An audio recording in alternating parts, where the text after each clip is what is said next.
did my wish get granted? And I'm back at it again, pretty shortly, with a brand new movie review. This time to celebrate Walt Disney's 100th anniversary. Wish. What's the story? A young, idealistic teenager by the name of Asha, who was a tour guide for a kingdom named Rosas, where people from all over the world come in to grant their wishes, ruled by this magnificent king named King Magnifico. But then when something dark lures around the corner, Asha must find out what to do in order to protect her community and to ensure that people get their wishes. Before I get into the movie itself, this one I've been very personally looking forward to. Ever since it was announced at last year's D23, I've been hyped as hell for this. Mostly because I'm personally a massive fan of its lead star Ariana DeBose. And congrats on the Oscar win. And of course there was the fear that it wouldn't live up to my high expectations, and then there's the conversation of people being anti-Disney for good reason too. So what did I think of it? I loved it. Holy moly, I loved it. I love most of the characters. I love the animation style. I like the songs. So yeah, I'm mostly satisfied. It gave me almost everything I've ever wanted. But now to go piece by piece, to not go too vague.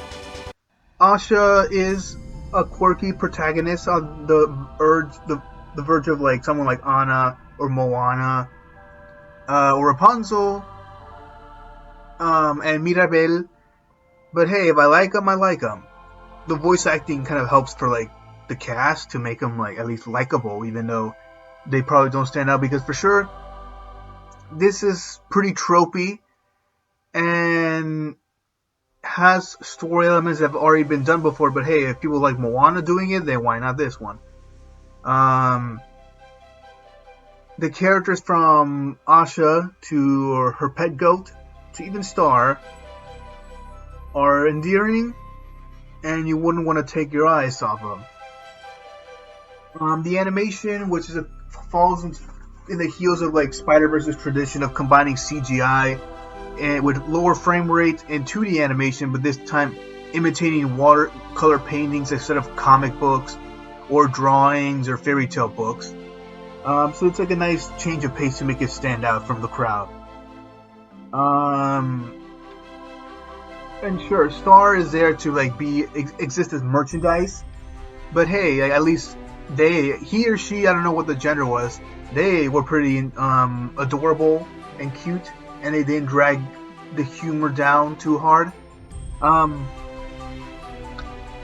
For sure, there's a combination between like nostalgic Disney, with the villain and the songs, but also modern Disney with like being very humorous, and also some modern sounding songs. One in particular, which I think people have already know about. Although for Disney fans, there's gonna be Easter eggs all over the place, and I've noticed a few like showing the poison apple, a guy dressed as Peter Pan, and some references to Snow White and Mary Poppins, and possibly even more that I'm not even aware of. So good luck, Easter egg hunters. But what I just gush about the most for this one is that I feel that it was made just for me. Like, the pieces are almost perfect, and yeah, I'll get to those issues in a bit, but the nitpicks are minor. Like, the emotion I felt with this was so strong, I wouldn't have it any other way. I wouldn't trade this for the world. I'm just glad that I got to enjoy it as much as I did, and I will treasure it for the rest of my life. To move on, the humor I say is neutral, because it is funny. Well, there's some funny gags, but it's not usually gut-bustingly hilarious. But at least, aside from like a couple of jokes that should have been cut out, there's no real awful humor. It's just passable humor. And speaking of humor, Valentino, voiced by the goat, and Many has made that joke before. Alan Tudyk, who has voiced Disney characters for their movies since King Candy and Wreck-It Ralph, and others. I feel he doesn't really have a purpose in the story aside from just being comic relief and of course having a talking animal and having some merchandise. But I didn't mind him too much because he didn't hog up the screen time too much.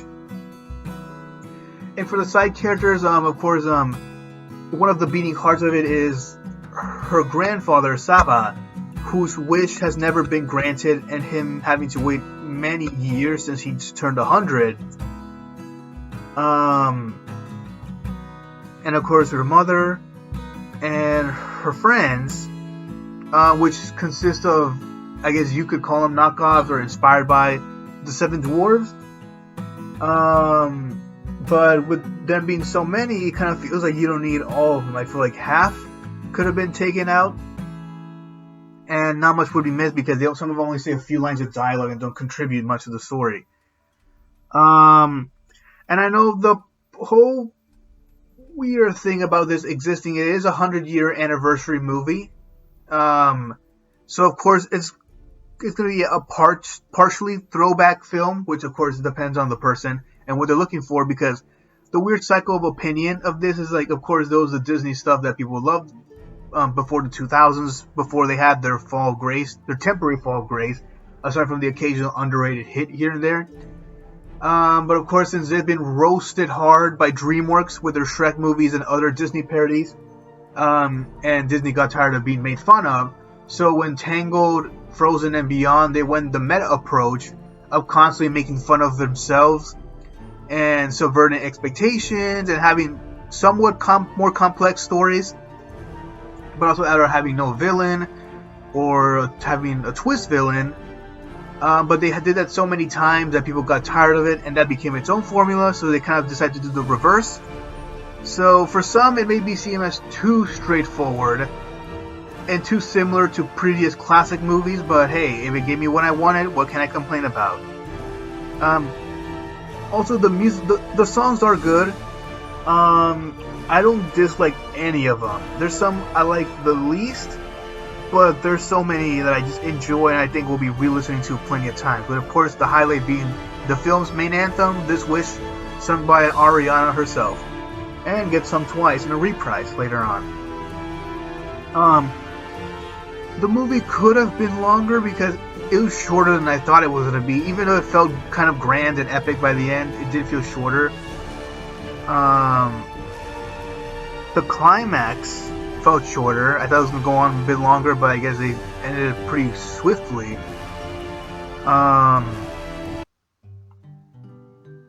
But yeah, I guess here's the thing. Like, this review is potentially be pretty short because the movie is so straightforward, and the trailers kind of have given away the gist of it. Because what you see is what you get. So I'm just expressing my heart's content. Because I could go on and on and on about by every single thing, but that's not what I'm here for. Is to give my opinion, which is I loved this movie, and for sure is personally for me a top 5 Disney animation movie of the century since the year 2000. Because it's no joke. I mean it. But now I get on to the spoiler segments.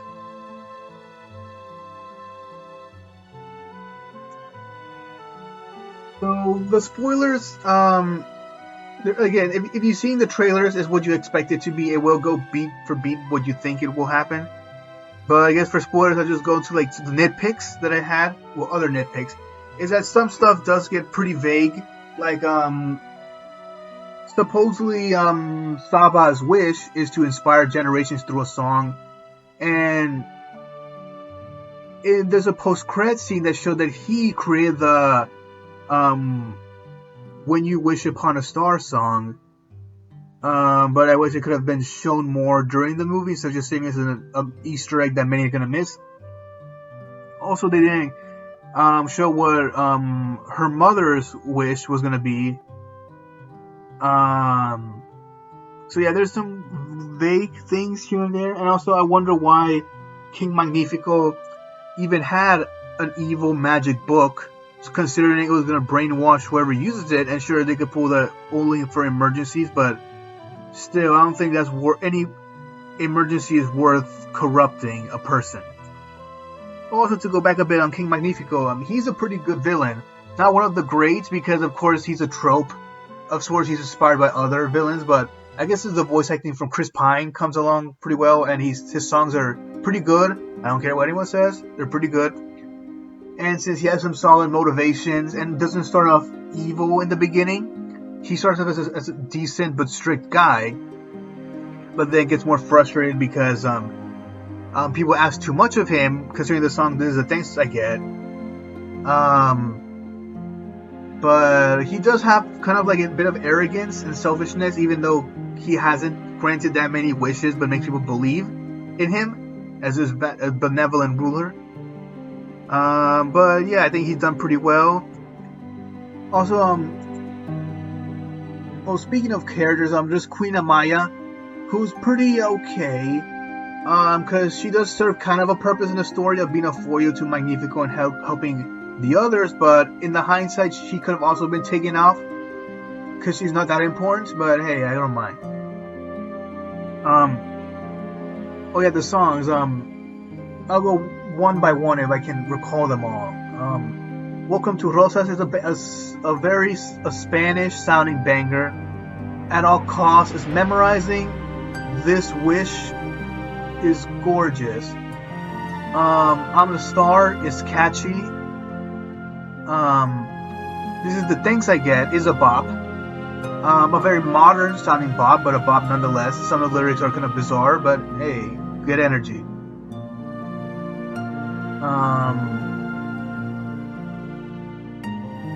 This Wish reprise is pretty good. Knowing What I Know Now was epic.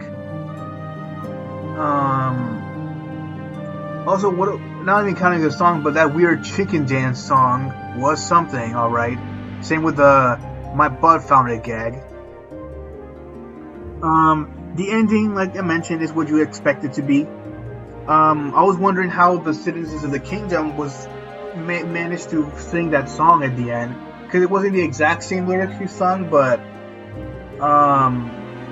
it's for sure a similar sounding beat, and I'm surprised they even managed to hear her from the top. Like, she was whispering the music, and I was wondering how did they know what she was singing.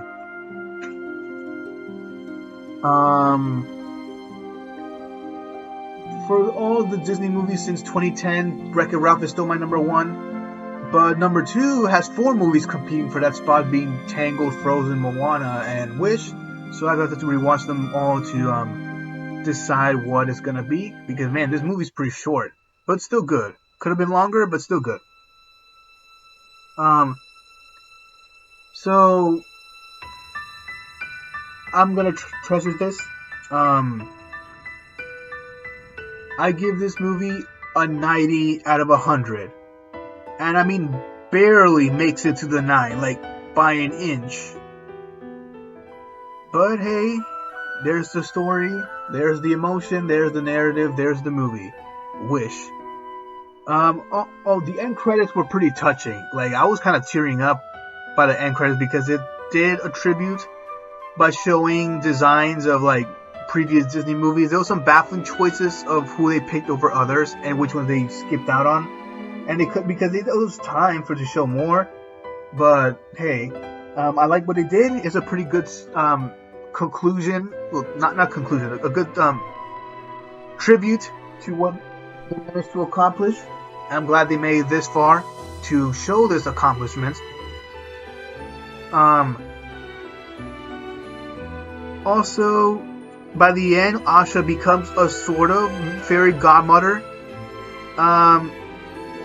They make it clear, they say she becomes a fairy godmother, but I don't think they ever made it clear if she's the fairy godmother from Cinderella.